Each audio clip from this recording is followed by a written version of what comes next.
या न्यूज बुलेटिनचे सहप्रायोजक आहेत गोकुळ.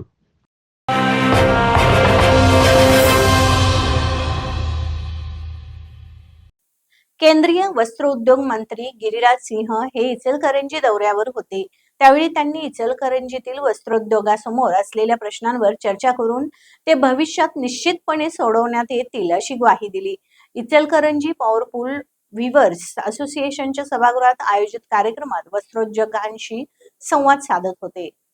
आमचे सरकार गप्पा मारणारे सरकार नाही, त्यामुळे इचलकरंजीतील वस्त्रोद्योगासमोर असलेल्या प्रश्नांवर चर्चा करून ते भविष्यात निश्चितपणे सोडवण्यात येतील अशी ग्वाही केंद्रीय वस्त्रोद्योग मंत्री गिरिराज सिंह यांनी इचलकरंजीकरांना दिली. मंत्री गिरिराज सिंह म्हणाले, इचलकरंजी फक्त धोतीसाठी प्रसिद्ध होते, पण आता जगातील सर्व ठिकाणी प्रत्येक शोरूममध्ये इचलकरंजी तयार झालेलं कापड जात आहे. त्यामुळे इचलकरंजी शिवाय देशाचा वस्त्रोद्योग पूर्ण होऊ शकत नाही. वस्त्रोद्योगासाठी लागू केलेल्या टफ्स योजनेतील अडचणी दूर करण्याचे काम सुरू आहे. सध्या यंत्रमागाचे अपग्रेडेशन करण्यासाठी शासनाचे प्रयत्न सुरू आहेत. लवकरच त्यासाठी योजना आणणार आहेत, असंही मंत्री गिरिराज सिंह यांनी नमूद केले.